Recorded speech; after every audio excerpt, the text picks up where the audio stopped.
Hello and welcome to the reading for 5th of January. That is Twelfth Night, and I'm reading to you from both the books. The first one from Christmas Carols from Village Green to Church Choir by Andrew Gant, and the second one from Deck the Hall, the stories of our favourite Christmas carols by the same author. Now the 12th night one for this one is the 12 days of Christmas. We all know how that goes. Well, most of us do. 12 days of Christmas. So we just repeat. On the first day of Christmas, my true love sent to me a partridge in a pear tree. On the second day of Christmas, my true love sent to me 2 turtle doves and a partridge in a pear tree. On the third day of Christmas, my true love sent to me 3 French hens, 2 turtle doves, and a partridge in a pear tree. On the 4th day of Christmas, my true love sent to me 4 calling birds, 3 French hens, 2 turtle doves, and a partridge in a pear tree. On the 5th day of Christmas, my true love sent to me 5 gold rings, 4 calling birds, 3 French hens, 2 turtle doves, and a partridge in a pear tree. On the 6th day of Christmas, my true love sent to me 6 geese a laying, 5 gold rings, 4 calling birds, 3 French hens, 2 turtle doves, and a partridge in a pear tree. On the 7th day of Christmas, my true love sent to me 7 swans a swimming, 6 geese a laying, 5 gold rings, 4 calling birds, 3 French hens, 2 turtle doves, and a partridge in a pear tree. On the 8th day of Christmas, my true love sent to me 8 maids a milking, 7 swans a swimming, 6 geese a laying, 5 gold rings, 4 calling birds, 3 French hens, 2 turtle doves, and a partridge in a pear tree. On the 9th day of Christmas, my true love sent to me 9 ladies dancing, 8 maids a milking, 7 swans a swimming, 6 geese a laying, 5 gold rings, 4 calling birds, 3 French hens, 2 turtle doves, and a partridge in a pear tree.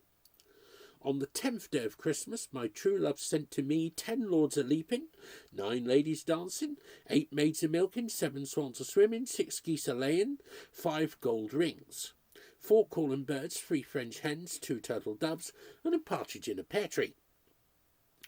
On the 11th day of Christmas, my true love sent to me 11 pipers piping, 10 lords a leaping, 9 ladies dancing, 8 maids a milking, 7 swans a swimming, 6 geese a laying, 5 gold rings, 4 calling birds, 3 French hens, 2 turtle doves, and a partridge in a pear tree.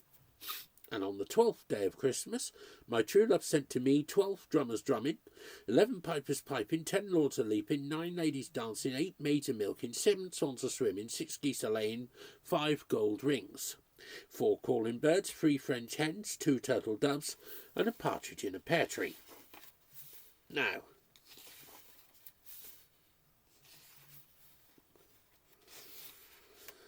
so what's the history of this song or carol?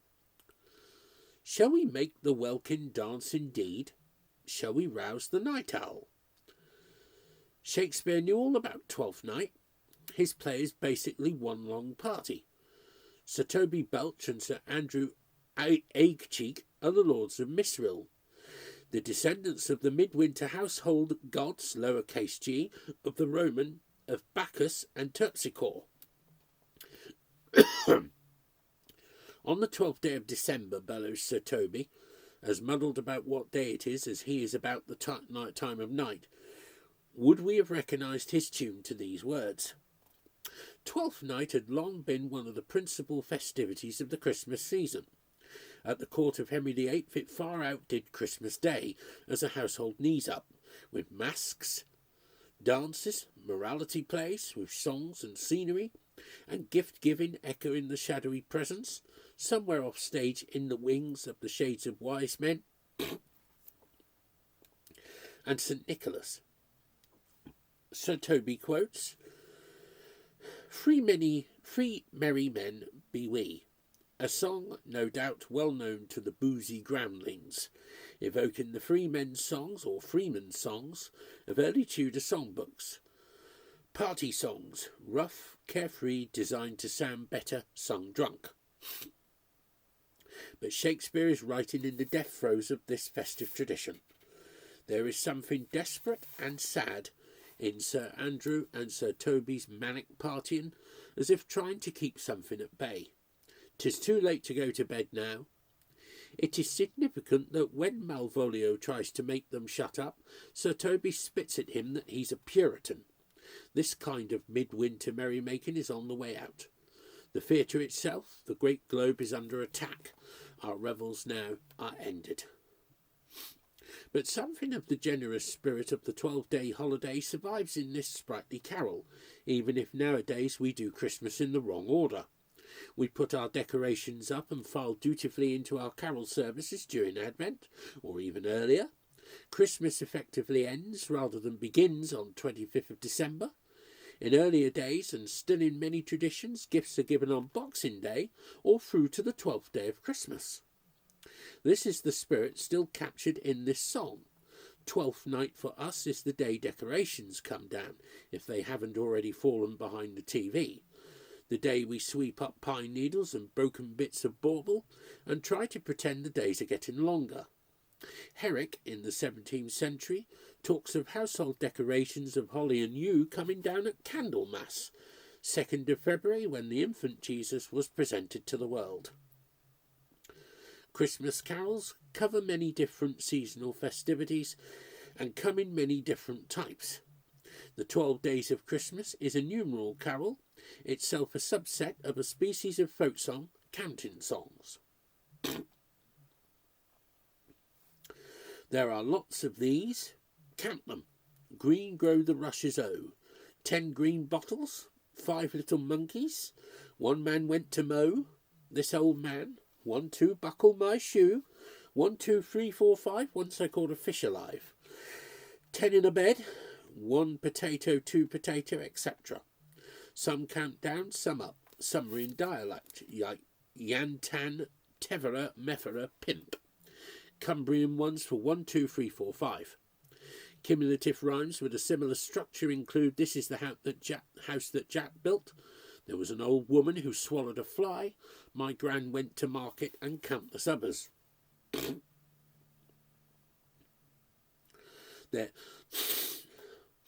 They're games.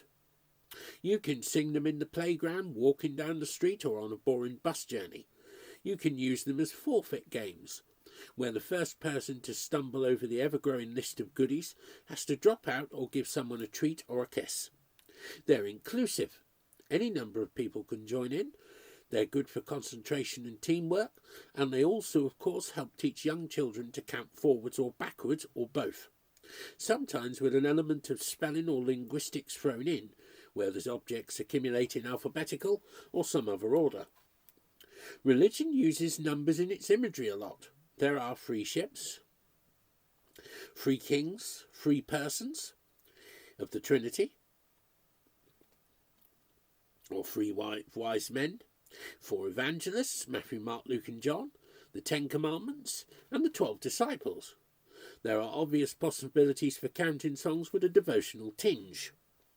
Green grow the rushes places the 4 gospel makers alongside the lily-white boys clothed all in green, as if both are figures carved into English mythology, as indeed they are, like the green man grinning incongruously at us from many a church corbel and plinth, impishly eyeballing a worried-looking saint or virgin on the next pillar along.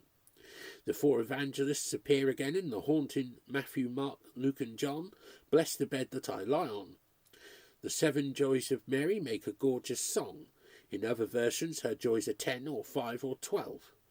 There are 12 apostles, 12 months of the year, 12 points, and 12 articles. Gifts given over a 12-day period clearly fit this kind of song perfectly. The song in turn lends itself to infinite local adaptation. There are versions from Alabama, 10 mules braying, New England, guns shooting, bears chasing, men hunting, Scotland, goldspinks, plovers and a papingoai, and many other invasive species. Even within England, the gifts and their order keep changing. In the very many versions found between 1780 and 1909, the first 7 gifts stay pretty much the same, with the notable exception of the calling birds, which are variously collie, as in the dog, collie, C-O-L-L-E-Y, collie, C-O-L-L-Y, corley, capital C-O-R-L-E-Y, curly, C-U-R-L-E-Y, coloured, and canary birds, most of which are terms for a blackbird. One version has squabs a-swimming instead of swans, which are baby pigeons and can't swim. From verse 8 upwards, singers swap, substitute, and generally muddle up the rest of the gifts, including boys are singing, ships are sailing, lads are louping instead of lords are leaping, hounds are running, and badgers baiting. Much analysis has gone into the symbolism of all of this, perhaps sometimes searching for meaning which may actually not be there. It might really just be a list of things seen around the farmhouse and the village. None of the gifts has received such attention as the first. Is the dumpy little partridge part of the aviary of medieval icons, which includes the soft self-wounding pelican and the cardinal and the crane? If so, why is it in a tree? The RSPB, that's the Royal Society for the Protection of Birds, informs us that this is strictly a ground bird, never likely to be found in pear trees. Here is one attractive possible explanation. The best early source of this song is a little children's songbook called Mirth Without Mischief, printed in 1780. The words are much as we know them today. Across the channel there is a popular chanson infantine called Les deux mois, les années, and I think I've sung this before in secondary school. Patrice deux pontre, or something like that. The song has the same cumulative structure and a rhythmically similar melody to its English confrère. The gifts, interestingly, spread over the 12 months of the year rather than the 12 days of Christmas. De tourterelles, 3 ramiers au bois, up to 11 beaux garçons and 12 demoiselles gentilles et belles. A brief etymological diversion. According to Greek mythology, the first partridge was created when Daedalus threw his nephew off a tower. The nephew was called Perdix. The ornithological name for the grey partridge is Perdix perdix. The French derivation from this is perdrix. The alternative name for our children's song is La Perdriole, the little partridge. We have our pear tree. It's a perdrix. It's a half-remembered mistranslation, or perhaps a misremembered half-translation, giving us oddly not one partridge up a tree, but 2, both on the ground, one English, one French, a partridge et un perdrix. Voila! Here's another intriguing possibility. At least one version has as the first gift not the familiar partridge, but part of a juniper tree. Look how closely the syllables of the 2 alternative lines, vowels and consonants match up. And a partridge in a pear tree, and a part of a juniper tree. Given the way an oral tradition works, it is entirely plausible that one is a garbled version of the other. If so, which is the original? Juniper has its ancient and hallowed place among traditional decorative midwinter greenery. Perhaps it came first. Someone heard it wrong, sang it back as a partridge, everyone laughed and it stuck. It's a mistake, a happy accident by an inattentive toddler, or a deaf grandma. And that's the partridge from Mirth Without Mischief, 1780. Sometimes we have a merry partridge in the barley, probably a more sensible place for it to forage and roost. There are many, many other versions. Like the little 1780 book, most printed versions don't include a melody. Unsurprisingly, folk song collectors found it sung to a whole host of tunes round the country, from Devon to Northumbria and beyond. Cecil Sharp alone noted at least 7. Some are clearly related, others are distinct items in their own right. One thing most of the tunes have in common is that 5 gold rings, or golden rings, or 5, a golden ring, is sung to the same snatch of melody as all the other gifts from 5 up. Our little flourish and fermata at this point is a later addition. Step forward, a middleweight Wagnerian baritone and minor composer, Frederick Austin. Minor is right. No composer has ever achieved so many worldwide performances over such a long period from such a small surviving output. 4 notes. Austin was a musician of some substance. He sang Elgar for Elgar and Schoenberg to Schoenberg. He sang in Beecham's Ring and Richter's Tannhauser. He premiered works by composers from Cyril Scott to Vaughan Williams. He edited The Beggar's Opera. Henry Wood, who conducted Austin's Symphonic Rhapsody, said that Austin was the only man who could sing Delius's Seadrift con amore, or con amor. In 1909, Austin published an arrangement of the 12 Days of Christmas. In it, he added his own little phrase, at 5 gold rings, ornamenting the last appearance with a twiddly little cadenza of the sort he no doubt sang himself, con amore, around the piano at Edwardian soirees. His version, sans cadenza, stuck in the public mind. Austin gave us the song we know today, and in the process gave us the small problem of a non-copyright folk song with 4 copyright notes stuck in the middle. He also regularised a couple of other details which have since become standard. The first word, on, where earlier versions began simply the first day of Christmas, etc., and calling birds instead of the various types of blackbird. Unlike the rings, however, in these instances, it seems possible that was just noting down what people usually sang rather than adding something of his own. Much could be written about the infinite variety of musical structure within the narrow confines of the little tunes in this book.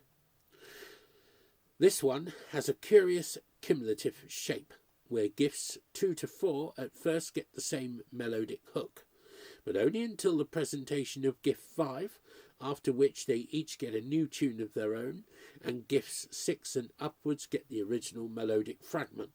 It's an odd way to put together a melody, but very satisfying. In most versions, the gifts are handed over from 1 to 12. In some, the other way round, occasionally both, forwards then backwards. Almost all the tunes put the opening and closing refrain in a 4/4, and switch, I hope I'm pronouncing that right, 4/4, and switch to some kind of triple time for the recitation of the gifts, adding a rushing helter-skelter excitement to the playground memory test. Some didn't get it. A humorless public school type of 1869 sniffed at its peculiarity and the utter absurdity of the words, which of course completely misses the point. Nonsense songs are supposed to be nonsense. Recent wits have had fun pretending to take it literally. John Julius Norwich has composed a set of letters from the recipient to the true love, beginning with delighted surprise and ending with the donor being arrested for stalking. The notional value of the total basket of gifts is used as a light-hearted measure of seasonal prices, $114,651.18 in 2013. Apparently, up a worrying 7.7% on the year before, assuming minimum wage for the milkmaids, union rates for drummers and pipers, and quotes from reputable aviaries, jewellers and garden centres. And so we reach the 12th day.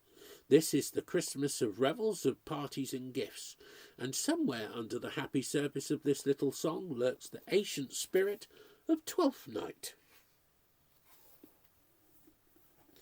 And now from Deck the Hall. There it is. I'm going to read to you carol number 19. A carol for 12th day. So, and it's 12 verses long. Mark well my heavy doleful tale, for 12th day now is come, and now I must no longer stay, and say no word but mum. For I perforce must take my leave of all my dainty cheer, plum porridge, roast beef and mince pies, my strong ale and my beer. Kind-hearted Christmas, now adieu, for I with thee must part, and for to take my leave of thee doth grieve me at the heart. Thou wert an ancient housekeeper, and mirth with meat didst keep, but thou art going out of town, which makes me for to weep. God knoweth whether I again thy merry face shall see, which two good fellows and the poor that was so frank and free. Thou lovest pastime with thy heart, and eke good company.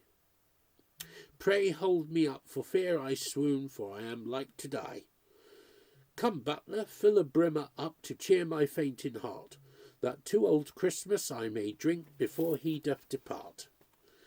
And let each one that's in this room with me likewise condole, and for to cheer their spirits sad, let each one drink a bowl. And when the same it hath gone round, then fall unto your cheer, for you do know that Christmas time it comes but once a year. But this good draught which I have drunk hath comforted my heart, for I was very fearful that my stomach would depart. Thanks to my master and my dame, that doth such cheer afford, God bless them, that each Christmas they may furnish thus their board.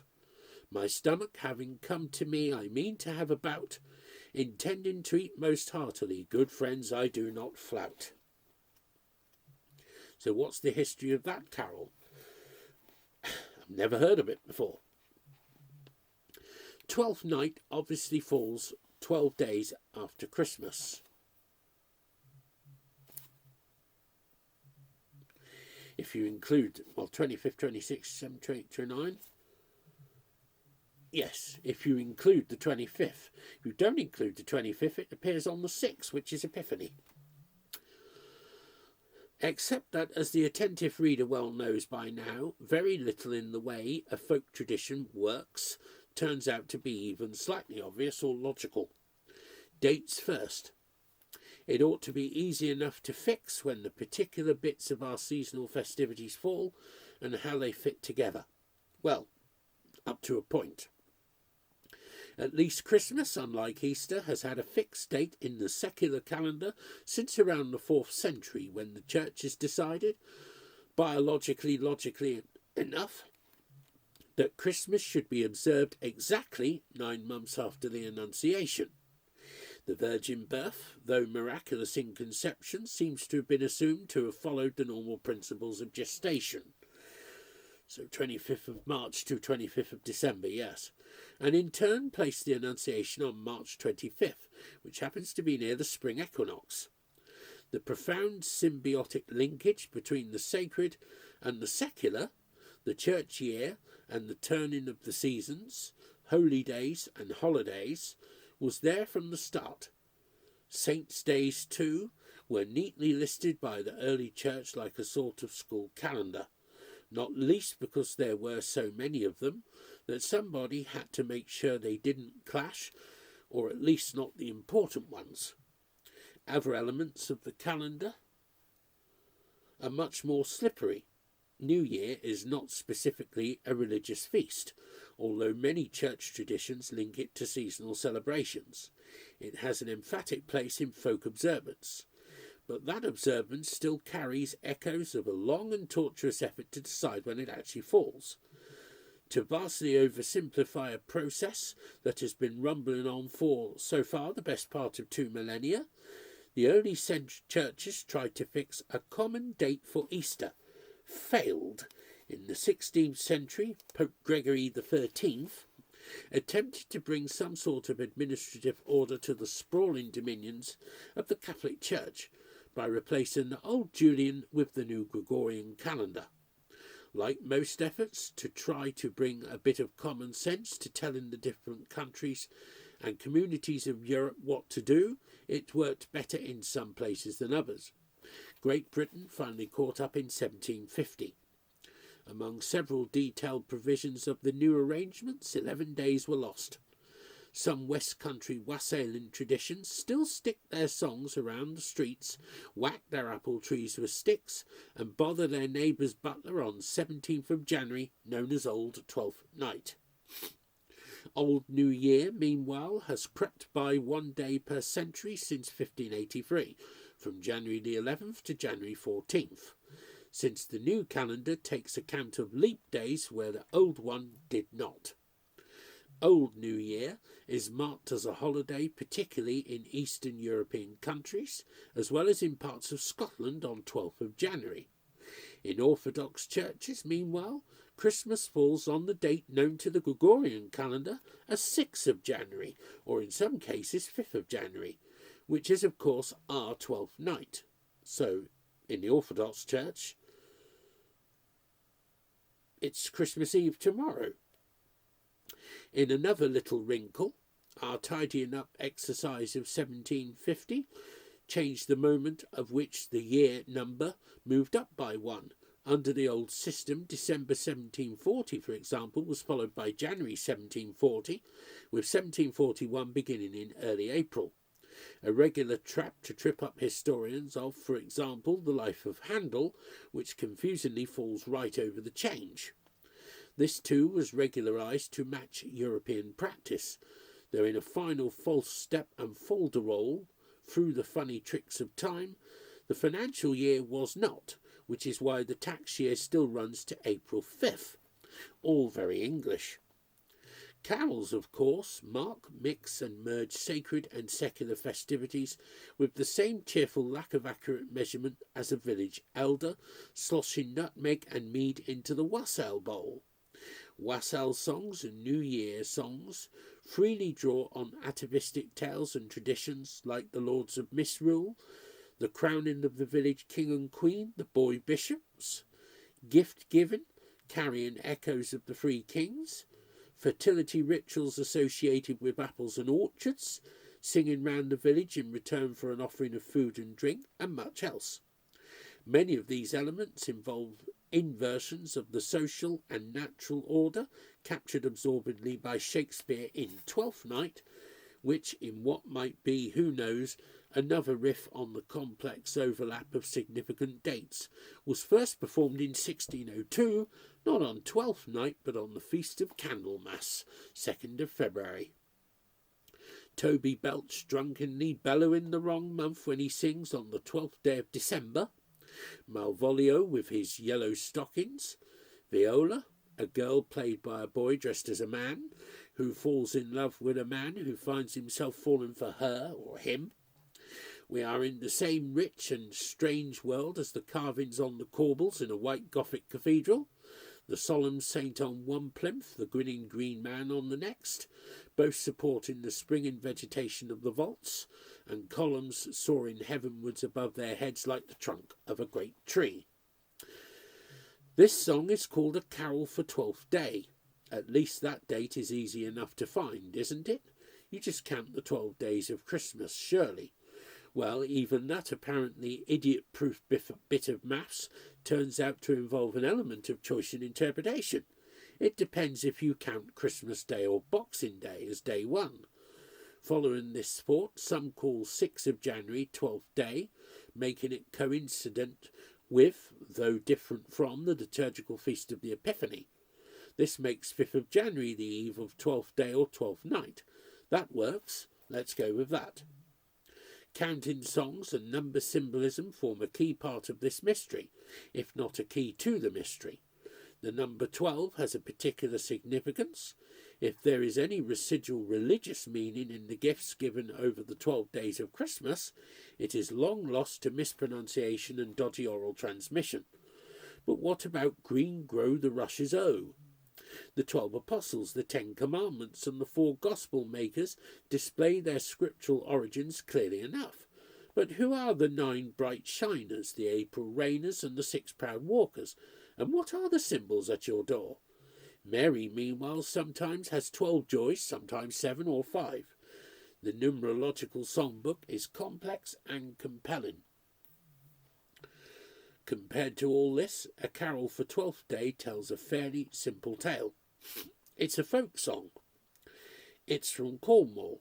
It stands here on behalf of the many songs that could be asked to represent their own local area, with their own native traditions of geography, language and performance.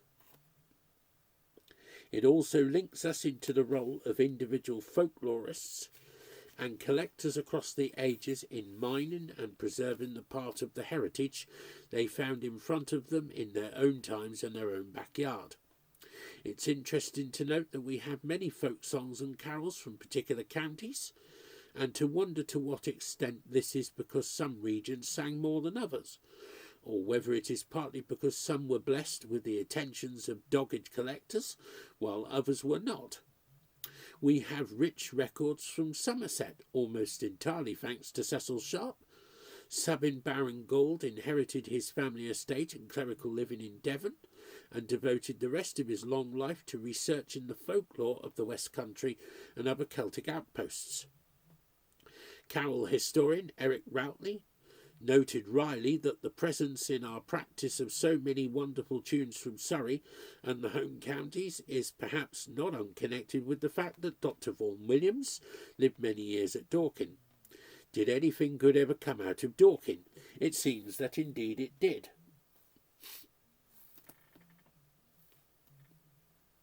We start with a name that will be familiar from previous chapters, the early 19th century engineer, MP folklorist and author Davis Gilbert. Gilbert was a Cornishman and represented his native county in Parliament for 30 years. He published 2 editions of his Some Ancient Christmas Carols with the tunes to which they were formerly sung in the west of England in 1822 and 1823. An important source for later editors and scholars. His collection draws specifically on local traditions, telling us the following carols or Christmas songs were chanted to the tunes accompanying them in churches on Christmas Day and in private houses on Christmas Eve throughout the west of England, up to the latter part of the late century. Gilbert did not, in fact, include A Carol for Twelfth Day. But in your patient possess ye your souls, his significance to its story will be revealed soon enough. Next in the hagiography of Cornish collectors comes Reverend Sabin Baron Gould. His Songs and Ballads of the West first appeared in 1889 and went through many ever-expanding editions. Baron Gould deserves to be much better remembered today than simply as the author of that most muscular of Victorian hymns, Onward Christian Soldiers. He was a remarkable scholar and writer, author of more than 1,200 titles, encompassing everything from novels and operas to works on Celtic culture, Cans, Kings, Cornwall, saints' songs, werewolves, witches, Tors and Tumuli. Songs and Ballads of the West alone contains no fewer than 110 folk songs, each scrupulously edited and arranged, with a detailed and scholarly account of its origins, variants and dialect. His typically absorbing preface opens with the tantalising observation, wherever Celtic blood flows, there it carries with it a love of music and musical creativeness. Going on to tell us, when I was a boy, I was wont to ride round and on Dartmoor and put up at little village taverns. There, should I be on a payday, I was sure to hear 1 or 2 men sing, and sing on hour after hour, one song following another with little intermission. Baron Gould was a boy in the 1840s. His efforts to record and remember that vanished world occupied much of the rest of his long life. Like others, he feared that opportunities to encounter the old ways of old men singing old songs in old pubs would blow away like the morning dew with social and technological change. He was right. It is unlikely that we would today find a young boy checking into country pubs on his own, tying up his horse outside, before sitting in the bar nursing a pint and listening to a sing-song. Songs and Ballads of the West provides the hinterland from which our Carol for Twelfth Day came. Some of its songs, for example Trinity Sunday, plant a muddy folk singer's footprint onto aspects of the Christian year. Ralph Dunstan carried Baring Gould's example into the 20th century. He published his The Cornish Songbook with the Cornish subtitle Leva Canol Cynefec in 1929. About one-third of his titles have some sort of link with carolling traditions and Christmas. Holly and Ivy songs, songs about Joseph's doubts, and Mary's cherries, a version of the Three Ships legend beginning as I sat on a sunny bank. 4 different variants of While Shepherds Watched, and much else. Dunstan evocatively places the roots of what he describes as the true Cornish carol in time and place. Its golden age of production was from about 1790 to 1850. Carols of this type were mostly composed in the great mining district stretching from Gwenup and St Day to Redruth, Illogan, Camborne, Cheswater, Baldhu and 12 Heads, and they spread in all directions to Helston, Truro, Peran and the clay districts around St Austell, in the wave of musical expression which passed over Cornwall at that time. Dunstan has a carol of the 12 Days on page 132 of a later edition of the Leva Canol Cynefec. I apologise if I pronounced that wrong. In a sad side note, his compositions include a requiem for his son and son-in-law, both killed in the First World War.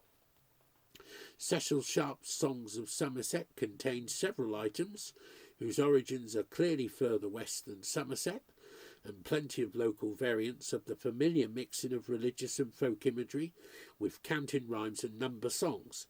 Mary's Joys, 10 this time, varying versions of the 12 Days of Christmas, a Cornish item called the Dilly Song, a version of Green Grow the Rushes O, and a New Year's song collected from Mr. Emery of Overy and Mr. Frederick Crossman of Hoish Episcopi.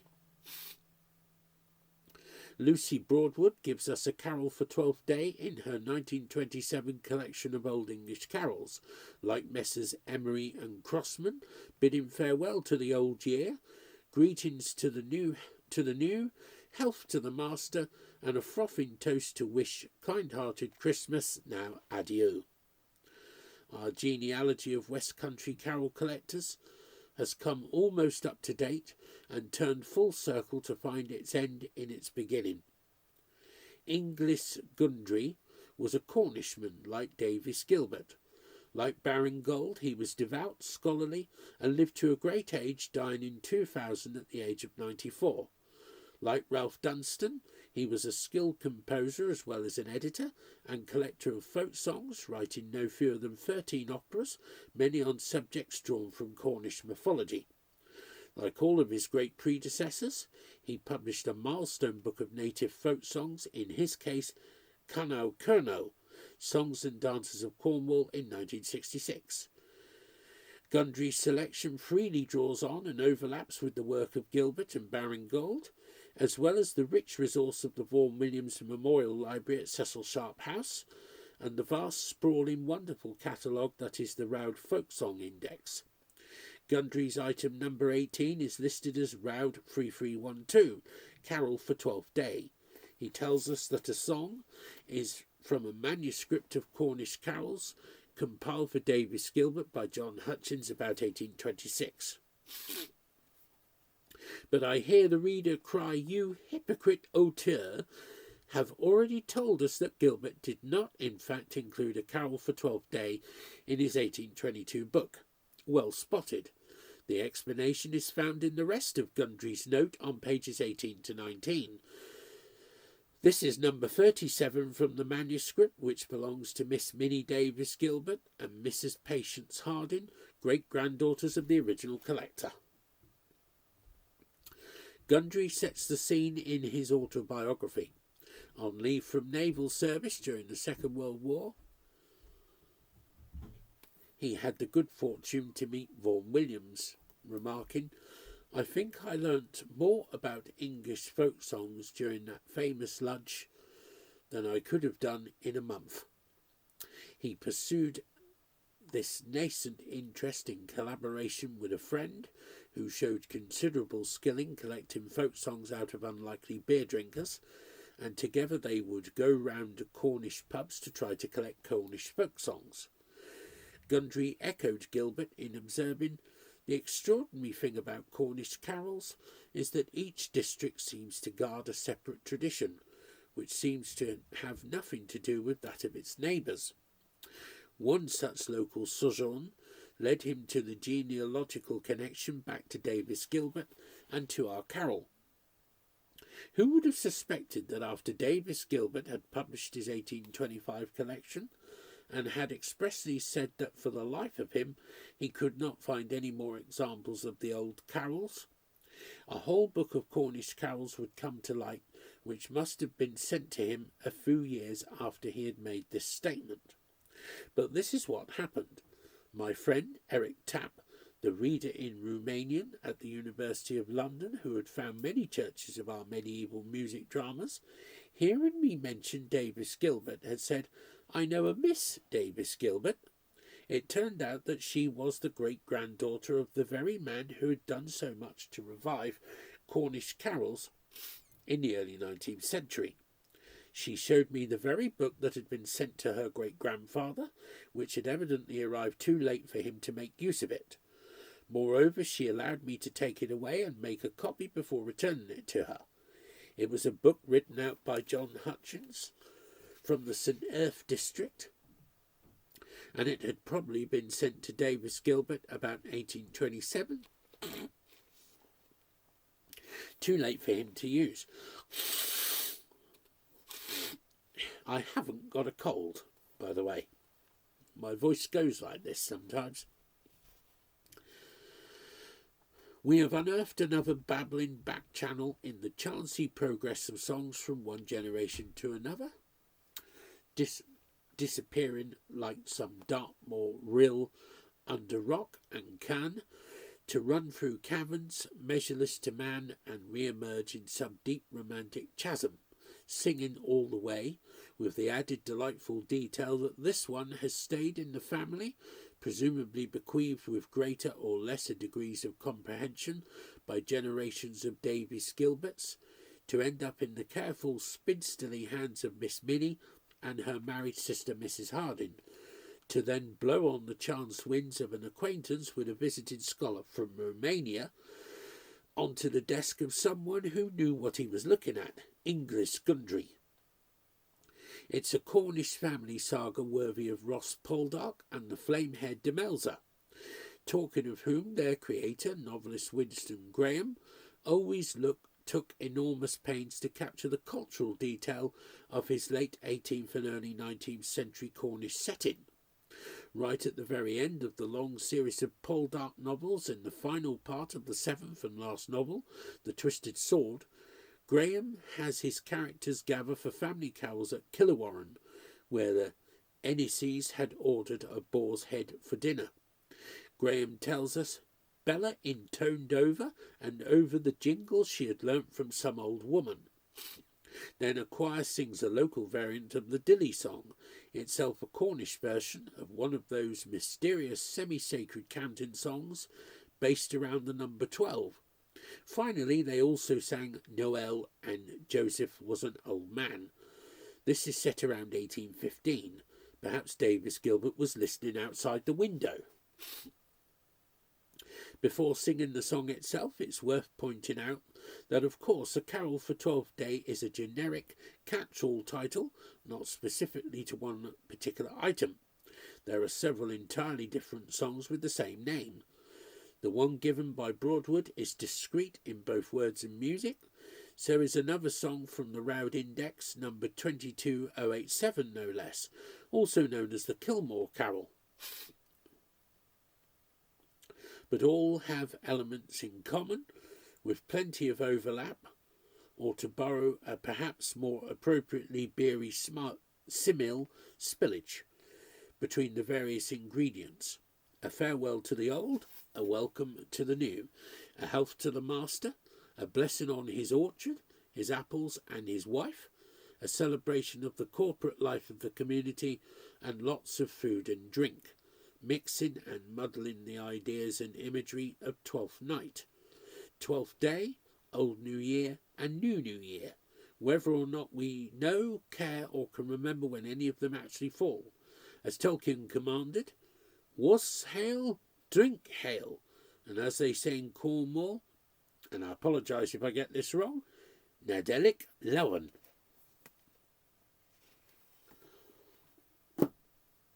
And tomorrow being the 6th of January, Epiphany, from the first book, I'm going to read We Three Kings and What Child Is This? And from this book, I'm going to read As With Gladness, Men of Old. And then on maybe the next day, I'm going to read 3 as either Sussex. I'm going to definitely read Sussex Mama's Carol, and Tomorrow Shall Be My Dancing Day. And then there's one of 5 choices. It could be Patter Pan. It could be my personal favourite, God Rest Ye Merry Gentlemen. Past 3 o'clock, Jingle Bells, or We Wish You a Merry Christmas. That will have to wait for my choice. That could change. But until the next time, as always, may God bless you all. Amen.